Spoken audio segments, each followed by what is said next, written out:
TLDR. Hell no. But just in case, fighting games have plagued the land of Roblox for quite the longest time, and in fact, it probably was one of the first few games to ever be created on Roblox for the first few years. But the fighting genre isn't just solely defined as just sword fighting, or kicking, or punching, throwing bombs even. It's expanded into many different types of genres. Some grindy, some complex, and in some, you just gotta beat up other people. And the latter hasn't excelled greatly until recently, with Strongest Battlegrounds taking the charge for Battleground games to come. Well, actually, probably started off with something like Soul Shatters or even Elemental Battlegrounds, but the Strongest is definitely the leading one here. The Strongest Battlegrounds brought something not entirely new to the table, but it was still a pretty decently refreshing PvP fighting game at the time. It brought in a new wave of players who wouldn't even dare to try games like these, and people who stink and sweat too much.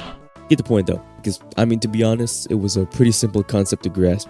You got M1s, usually 4 moves with some variants, and an ultimate. That is a standardized template of a Battlegrounds game. So, as the Strongest Battlegrounds began to actually pick up a good amount of traction shortly after, a lot of games came after, but taking on their own spin for the Battlegrounds formula. The favorite thing about all these games is that at least they try to incorporate some ideas into their own. For example, Shenanigans got a wall running, and about almost everything else, and Heroes Battleground has a little too many dashes.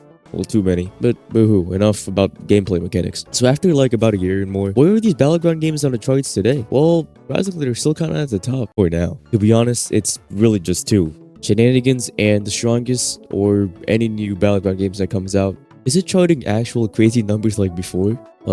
Absolutely not, unless they release a new character or some shit, but it is evident that a lot of other Battleground games have fallen off. So why is that? It gets boring! Yeah, crazy. Multiplayer game can get boring? Kinda shocking. But yeah, it does seem to get to a certain point eventually. Back in the prime Battlegrounds era, there were a plethora of other Battleground games that honestly lacked a great amount of, originality between them. The only thing I really was a split difference between all these games were budget and animation, and yeah, that's about it. But some are also funner than others, and that's either just because another game has a higher budget or is better polished. But down to its simplest core, all of these games do have the same kind of feel to it, which is exactly why Shenanigans is still doing so good. They're one of the few Battleground-like devs to actually explore on and delve deep into their own foundations, rather than like caving into traditional methods, if you know what I mean by that. And honestly, Jump Showdown 2 if you count that. The gameplay in that game is pretty fluid, and they have their own things that's separate from other Battlegrounds. And plus, they got the best emotes in all of them.